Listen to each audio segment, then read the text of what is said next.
y de todo el Estado de México. Bueno, hoy tenemos una lectura bastante reflexiva. Hoy vamos a hablar de la memoria, el olvido y la historia de Paul Ricoeur. Paul Ricoeur es un filósofo francés, ya murió en el año 2005 y él nos habla de estos temas muy importantes. Pero también, aunado a las investigaciones de Paul Ricoeur, tenemos a Adela Cortina, que es una filósofa española, que ella habla sobre la aporofobia. Entonces, bueno, como ustedes podrán ver, vamos a platicar un poquito de un tema muy fuerte. Seguramente ustedes han visto en las noticias, en internet, que estamos pasando momentos muy difíciles, que pues sigue todo el tema de la discriminación, del racismo, de la homofobia, de la aporofobia, del machismo y del antisemitismo también. Entonces, bueno, para empezar, Paul Ricoeur, él en su línea de investigación, él nos habla de recuperar la memoria, la historia y el olvido de la Shoah. La Shoah. La Shoah en hebreo significa la catástrofe y es el nombre que le dan los judíos a lo que fue el Holocausto. Últimamente en los estudios historiográficos ya no se utiliza holocausto como tal, porque ese es el término anglosajón. Entonces el término que le dan y el más correcto para las investigaciones en historia es la Shoah. ¿Y qué pasó en la Shoah? Que hay que hacer memoria.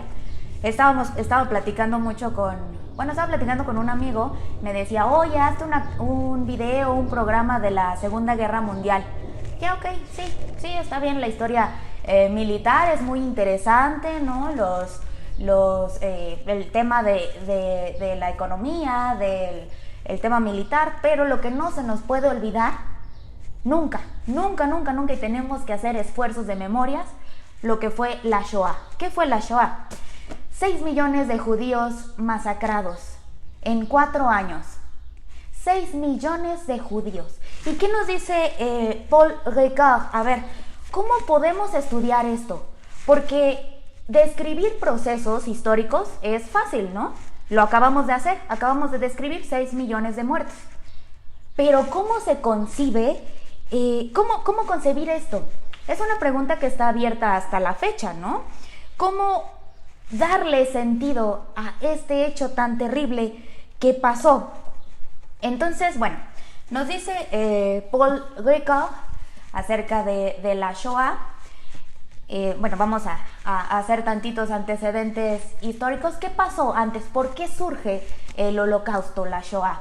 Bueno, tenemos una Alemania que perdió la Primera Guerra Mundial.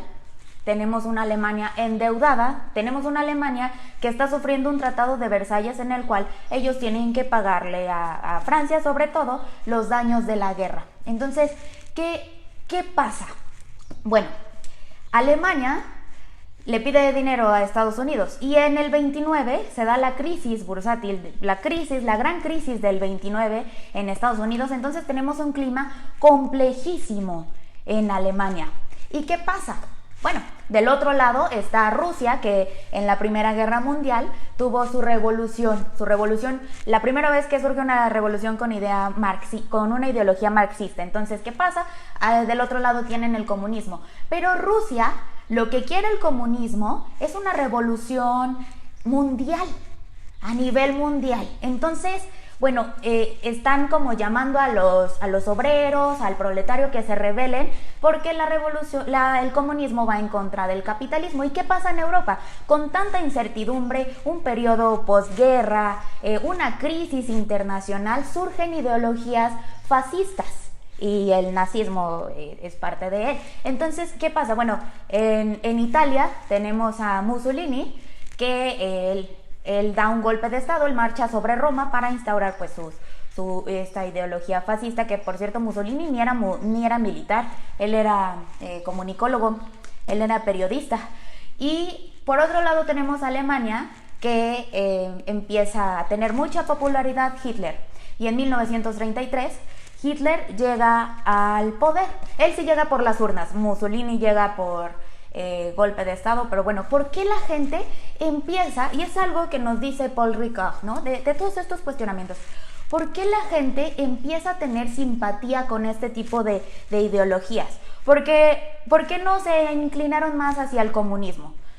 Porque número uno, el comunismo implicaba otra revuelta, otra revolución, más violencia, y lo que ellos veían en estas ideas, estos regímenes totalitarios y fascistas, y en el caso de Alemania los nazis, pues ellos veían seguridad, que podían regresar la seguridad y reorganizar a las naciones. Entonces por eso la gente empezó a inclinarse por estas ideas fascistas. Entonces bueno, Hitler llega en 1933 al poder con su partido, el partido nazi. ¿Y qué es esto de los nazis? Bueno, es una reacción. Los nazis son una reacción ideológica en contra de los ideales de la Revolución Francesa y por lo tanto son anti-ilustrados. ¿Esto qué quiere decir? ¿Se acuerdan de los ideales de la Revolución Francesa? Amigos, amigas, a ver por ahí en los comentarios. Bueno, los ideales de la Revolución Francesa son fraternidad, libertad y ¿qué más? Igualdad. Libertad, igualdad y fraternidad. ¿Y qué dicen los nazis? Los nazis dicen no somos iguales. Para ellos, la máxima, la raza superior son los arianos, la raza aria, y todos los demás pues somos pelusas, somos infrahumanos, ¿no? Eso era la idea de los nazis. Entonces hay una idea de superioridad racial, es un racismo científico, pero no es una idea que se le ocurrió a... Exacto, muy bien Gaby, libertad, igualdad, fraternidad, saludos a mi amiga Gaby. No es una idea que salió ex nihilo de Hitler, o sea, no salió de la nada. Eran ideas encarnadas en la sociedad ya, de esta separación de las razas, nada más que, bueno, Hitler lo llevó de una manera horrible a la práctica. Entonces, bueno, tenemos esta idea de los nazis de que el darwinismo social también, ¿no? ¿Se acuerdan que, bueno, en la modernidad, en estos años, primeros años del siglo XX, está muy a flor el cientificismo, ¿no? Mucho el cientificismo. Entonces dicen, bueno, si la teoría evolutiva también se puede aplicar a la sociedad, y este autor, Ernst Hack, es el que plantea la teoría del darwinismo social, ¿no? Para la ley del más fuerte en la sociedad. Y luego también tenemos otro tema muy presente en la sociedad y sobre todo en los nazis, que es el eugenismo. Esta idea de purificar a la raza. Les platico, los nazis tenían unos centros como de reproducción que se llamaban los Levelstone. En estos Levelstone llegaban mujeres con las características arias, muy arias, igual los hombres muy arios, y se reprodujeron, y pues luego estos niños fueron abandonados, ¿no? En el 44, y cuando fueron adoptados estos niños, hay unos documentales bastante buenos, busquen los de los Levenstone. Estos niños tenían un retraso porque los habían abandonado dos años. Entonces, bueno, es muy interesante ver la perspectiva de estos niños que nacieron en los Levenstone. Y bueno, ese es el eugenismo de los nazis. ¿Qué más? ¿Cuál era esta ideología? De depuración, de limpieza de la raza. Es un racismo científico, ¿no? Es un racismo científico, el cual estas ideas pues nunca se habían llevado en práctica. Y el tema del antisemitismo, que Hitler estaba en contra de los judíos, odiaba a los judíos. Él le atribuía a los judíos que eran los culpables de la Primera Guerra Mundial, de que Alemania hubiera perdido la Primera Guerra Mundial porque apoyaron a los aliados, y también decía que los judíos a principios del siglo XX y durante toda su historia han sido como apátriotas, ¿no? No han tenido patria como tal. Entonces, pues Hitler decía que no se podían llamar ciudadanos, pero la verdad es que pues ellos tenían sus comercios y vivían como cualquier otro ciudadano, o sea, su religión no tenía nada que ver con que no fueran ciudadanos o no. Entonces, bueno, tenía Hitler esta esta idea de los judíos apatriotas, esta paranoia de que ellos ayudaron a que ganaran los aliados en la Primera Guerra Mundial. Y bueno, no nada más fue en Alemania, era todo en Europa esta idea del antisemitismo. Por ejemplo, en Rusia existían los llamados pogrom, que eran unas persecuciones a los judíos. De hecho, el musical y la película Violinista en el tejado habla de eso, de un pogrom. Entonces, bueno, ¿qué más? Bueno, el nazismo niega la existencia del individuo, ¿no? Por eso en los Levenstone los hombres y las mujeres no se apegaban a los niños que reproducían en esta idea de purificar la raza. Porque para ellos era más importante el concepto de nación, el concepto de comunidad, pero en este concepto de comunidad no entraban los judíos, ni los enfermos, ni los homosexuales, ni los gitanos. Entonces, ¿qué pasa? Bueno, Hitler, el objetivo principal de Hitler fue crear su espacio vital. ¿Y qué era este espacio vital? Iba a ser una zona en Europa del Este, en la cual se iban a instaurar esclavos, y estos infrahumanos iban a trabajar en campos de cultivo, en los cuales pues le crearían la riqueza al Tercer Reich, a la Alemania nazi, para pues bueno, que fuera todo el imperio. Entonces, en este espacio vital era el objetivo de Hitler. El objetivo de Hitler en la Segunda Guerra Mundial fue crear este espacio vital y la exterminación de los judíos. Aunque al principio los nazis no pensaban en exterminarlos. Pensaban en, primeramente, mandarlos a Madagascar. Esa era su idea, como exiliarlos a Madagascar. Entonces empieza toda una ola de violaciones a los derechos humanos a los judíos. Por ejemplo, hay en la primera dimensión, las primeras etapas, a los judíos ya no se les permite trabajar, ya no se les permite salir como tal a los espacios públicos, y eso venía en la ley. Entonces, ¿qué decía la gente? Y esto nos lo remarca muchísimo Paul Ricoeur en el tema de la memoria. Él dice, bueno, la gente decía, pues si lo dice la ley debe de estar bien, ¿no? O sea, ¿en qué tanto nivel tenemos para lavarnos?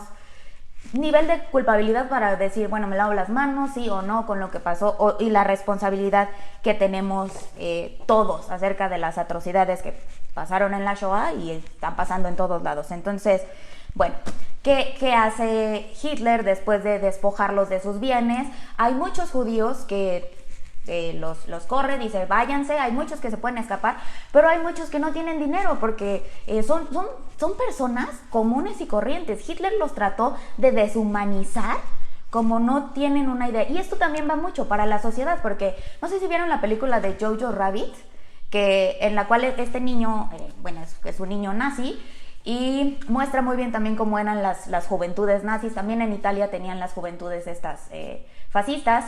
Y era entrenar a los ciudadanos para que sirvieran a la Alemania nazi. Entonces este niño nazi dibuja un libro de judíos y los dibuja como monstruos, o sea, despegarte tanto, deshumanizar tanto a una persona, que decir, él no es como yo, él no es humano. Y estas son ideas, como ya lo habíamos mencionado, no son ex nihilo, son ideas que pues Hitler puso en la práctica, pero que estaban presentes en una sociedad. Ahí también es chamba de la sociedad. Entonces, bueno, ¿qué pasa? Los que pudieron irse, pues salieron de Alemania. Los que no, pues fueron perseguidos, y no nada más en Alemania. De hecho, hubo muchas violaciones a los derechos humanos antes del plan de la Shoah.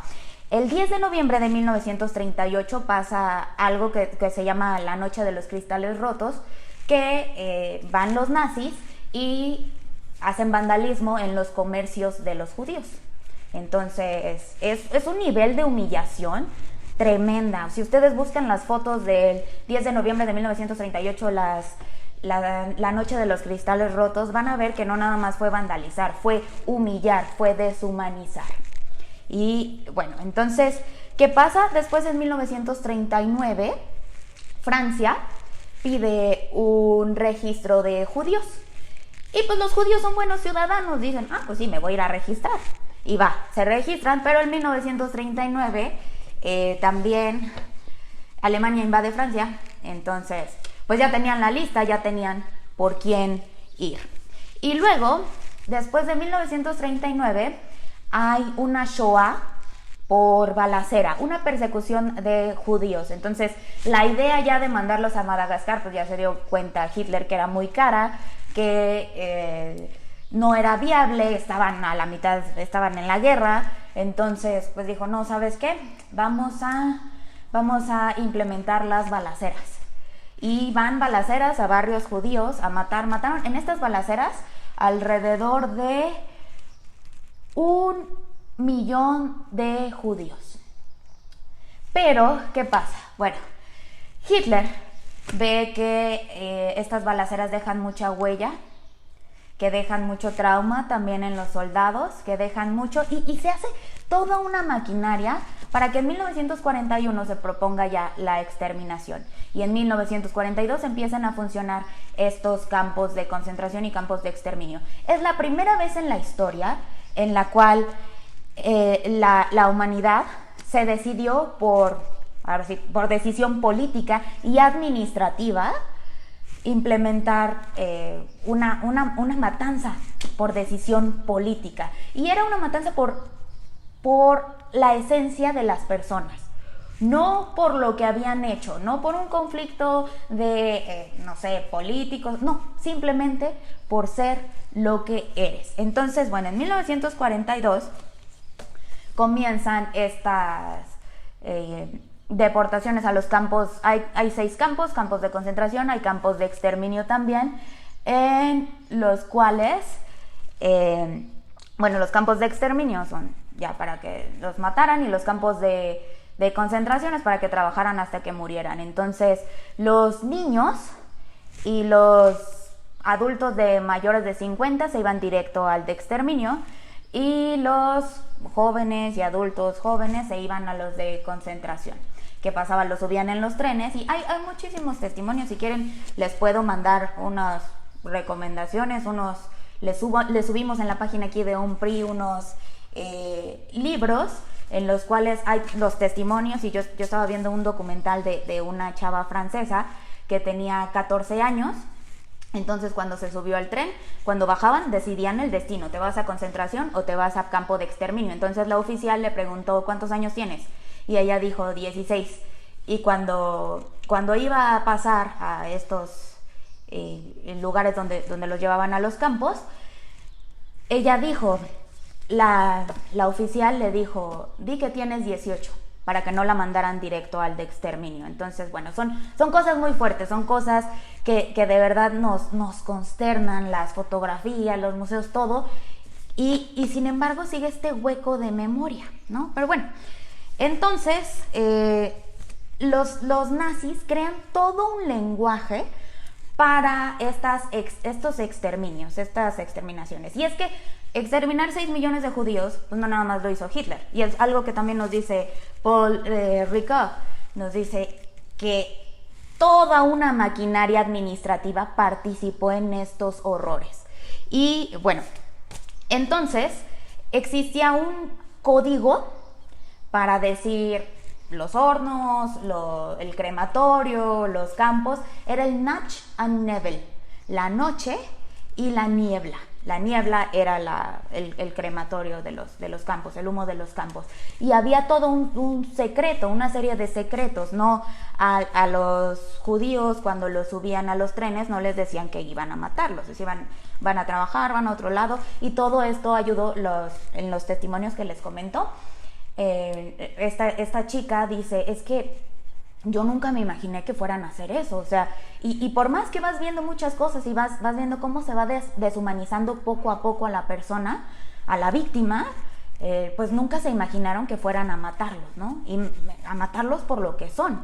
Ellos estaban trabajando y había muchas desapariciones, sobre todo de los niños en las escuelas, de niños que era lunes, iban a sus clases, y el martes ya no aparecían los niños judíos, ya se los habían llevado.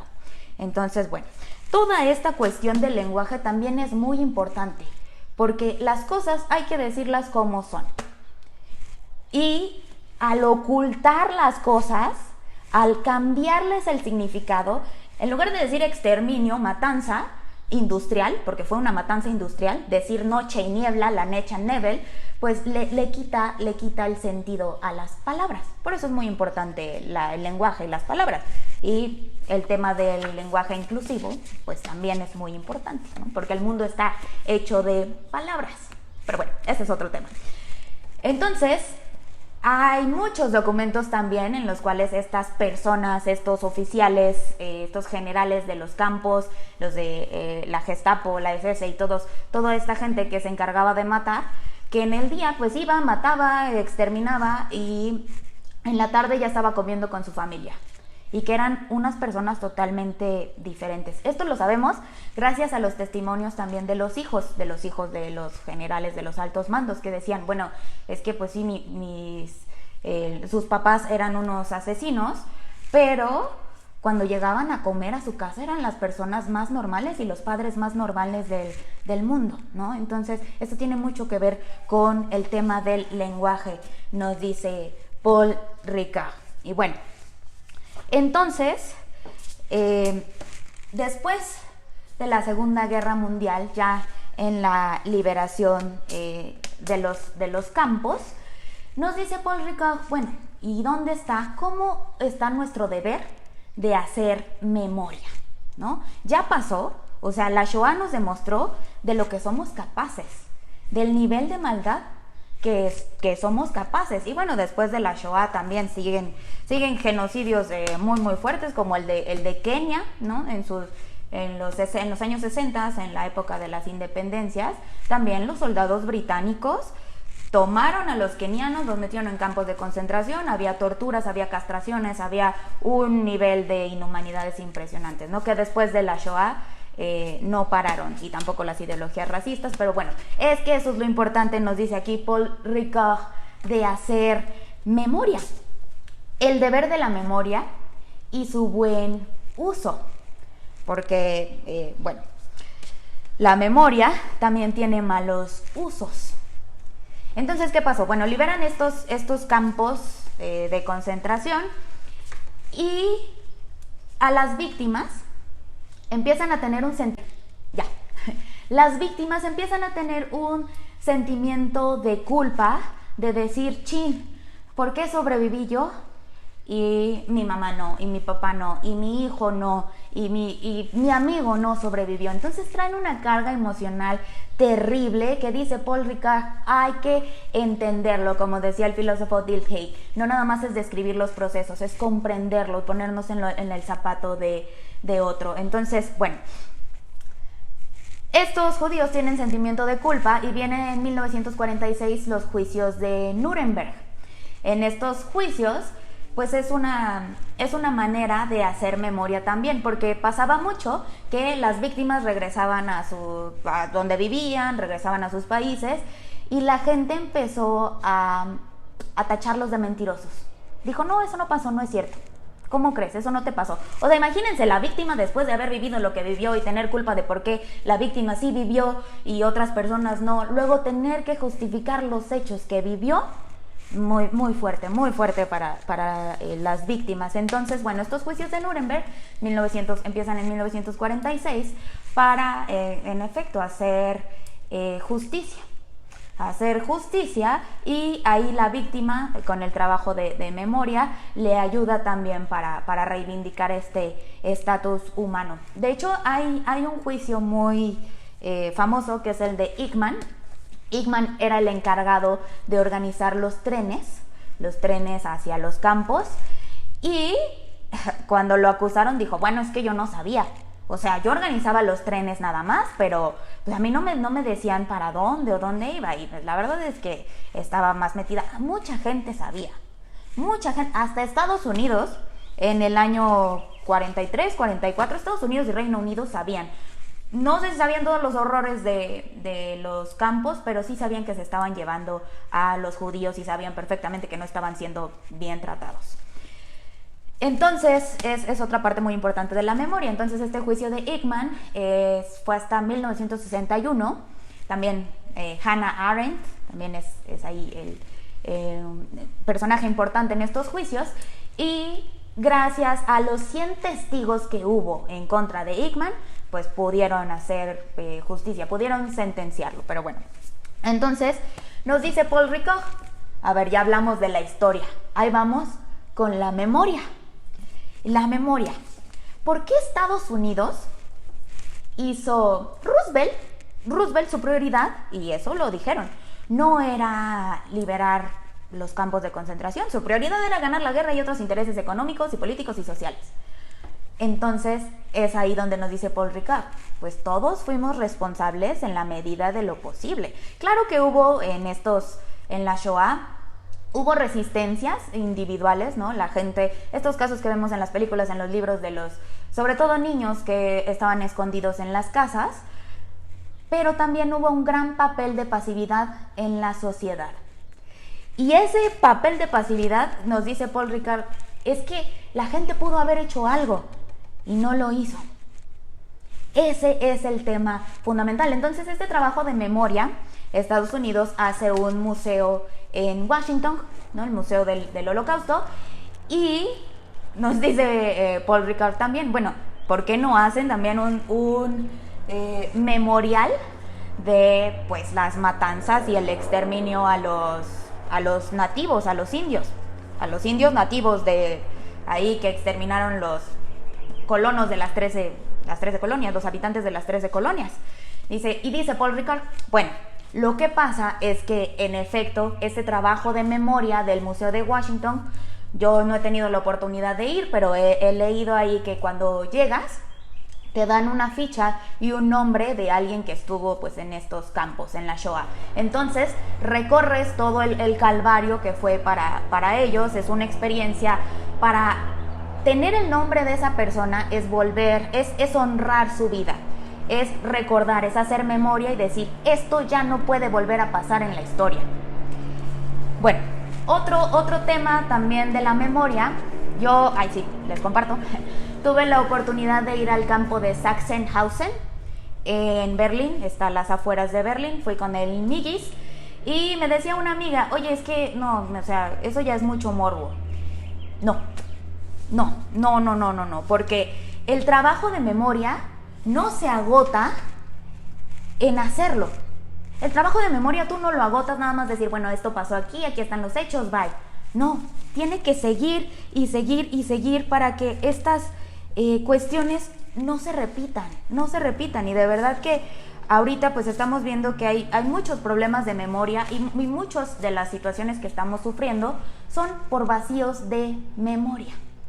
Entonces, bueno, estos trabajos de estos países, aquí en México está el Museo de Memoria y Tolerancia, en el cual viene mucho de la Shoah, pero también de los genocidios que les conté, de Kenia, viene el tema también de los feminicidios, ¿no? Estamos viendo en Estados Unidos cómo está resurgiendo toda esta ideología racista.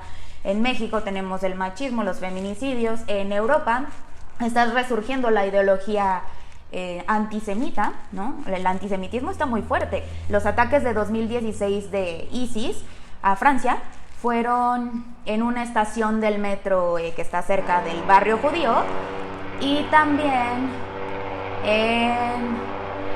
en un supermercado kosher. En un supermercado kosher. Entonces, bueno, ahí está pasando un camión. Hay que hacer memoria. Hay que repetirnos N cantidad de veces de que la raza humana fue capaz de estos horrores. Pero hay un giro de tuerca muy interesante que nos dice Paul Ricoeur: el olvido. ¿Cómo? O sea, y decía Primo Levi, yo le pido al verdugo que nunca se olvide. Y le pido a la víctima que olvide si puede. Entonces, bueno, este trabajo de olvido viene mucho también. Lo que dice Paul Ricoeur es que pues no podemos, a veces el rencor no nos deja vivir, no nos deja avanzar. Entonces hay cosas que se tienen que olvidar, sobre todo por parte de las víctimas, evidentemente.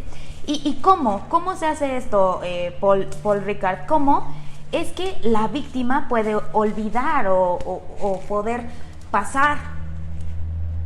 Da un giro de tuerca. con el perdón.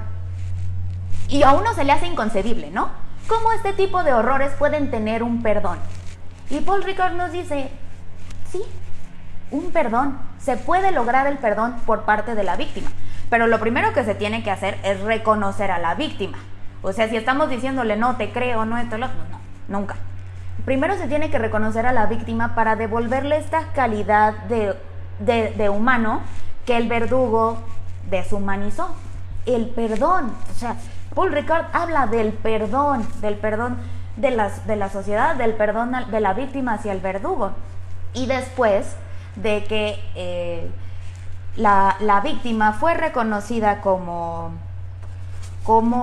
humano, regresó su humanidad, su dignidad, pues que pueda ser posible que la víctima perdone al verdugo. El perdón no es para el verdugo, el perdón es para la víctima. Dice, para sanar su alma. Ricard teoriza que probablemente el perdón es la única forma de poder seguir viviendo, ¿no? De poder seguir con esto, porque un mal uso de la memoria sería crear rencor, crear venganzas. Y lo que tenemos que hacer con estas situaciones es, pues, analizar, no olvidar y actuar, que eso es otra cuestión muy importante que nos menciona aquí en este libro Paul Ricard. Entonces, bueno, ¿por qué es importante hacer este uso de la memoria? ¿Por qué es importante que sigamos hablando de la Shoah? Dicen, bueno, hay que luchar contra el olvido, contra la negación. No sé si ustedes han visto últimamente en Facebook o en todos lados, hay grupos que dicen que el holocausto, que la Shoah no existió, que eso no pasó. ¿Cómo creen?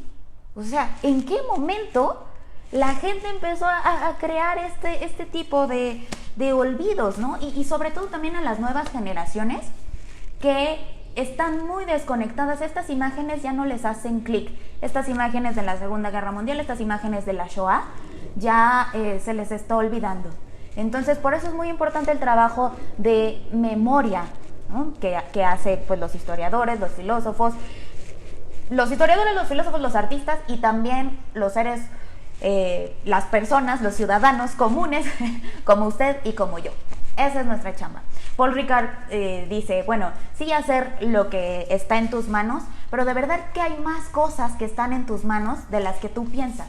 Puedes hacer muchísimo y no nada más, no creas que una acción tiene que ser grande y significativa. Y bueno, las acciones pequeñas también son súper significativas. El saludar a tu vecino, el preguntarle cómo está. No sabemos qué está pasando, el mandarle un mensajito a tu mamá. Digo, ahorita estamos en confinamiento, a lo mejor y muchos no estamos cerca de nuestras familias, pero ¿cómo estás? A nuestro amigo que no hemos visto hace mucho tiempo. Esas cosas están en nuestras manos y sin embargo a veces no las hacemos. Entonces, bueno, ese es a nivel personal que nos dice Paul Ricard que tenemos que seguirle. Puse mi cronómetro para no pasarme, pero ya vi que me extendí un poquito. Espero les haya gustado. Creo que ya no nos da tiempo de seguirle con Adela Cortina de la porofobia, que también es muy importante porque es otro trabajo de memoria. Adela Cortina dice la porofobia es el rechazo al pobre. Entonces, no sé si ustedes vieron ya la película esta de Ya no estoy aquí, que es en la cual pues la discriminación que sufre este niño, ¿no? Y esta gente que dice el pobre es pobre porque quiere y todo eso. Bueno, aquí Adela Cortina nos lo retrata muy bien, nos hace reflexionar, nos hace analizar, junto con Paul Ricard también un trabajo de historia, memoria y de olvido, que también hay muchas cosas que perdonarnos y reflexionar como sociedad. Entonces, bueno, ya no me extiendo más. Para otro programa, con mucho gusto, nos aventamos Aporofobia de Adela Cortina. Mientras, los dejo con esta frase para continuar, de Adela Cortina. Dice: porque acabar con estas fobias, la xenofobia, el racismo, la misoginia, la homofobia, la cristianofobia o islamofobia, es una exigencia del respeto no a la dignidad humana, que es una abstracción sin rostro visible, sino a las personas concretas, que son las que tienen dignidad y no un simple precio. Adela Cortina, señoras y señores. Bueno, Muchísimas gracias a todos por vernos. Espero les haya gustado este programa, los haya hecho pensar, los haya hecho reflexionar. Si les gustó el programa, compártanlo y pues déjanos en los comentarios qué otros libros les gustaría que discutamos. Yo soy su amiga Mariana Ruiz de Tultitlán. Aprovecho también este cuadro tan bonito que me combina. Lo pintó un artista de Tultitlán, es el maestro Huitzil. Entonces, si quieren información del maestro Huitzil, también ahí en los comentarios o @Mariana Ruiz Ledesma, con mucho gusto yo se los doy para que coticen, y de verdad que es un gran artista. Agradezco este espacio a nuestra presidenta Alejandra del Moral Vela. Muchísimas gracias por darnos este espacio de nuestras tardes de lectura. A nuestra presidenta de OMPRI Nacional, la maestra Monse Arcos, muchas gracias, y gracias por todos los cursos. Mañana hay un curso ahí de capacitación, lo compartí en mi perfil y está aquí en los de OMPRI. Y muchas gracias a nuestra presidenta Diana Pérez Barragán. Licenciada, gracias por fomentar estos espacios culturales y por todas las actividades y el gran trabajo que está realizando con el OMPRI en el Estado de México. Gracias, amigos. Saludos a mis amigas y amigos de Tultitlán, a todos mis amigas y amigos de Estado de México. Su amiga Mariana Ruiz, nos vemos el próximo martes de lectura. Adiós.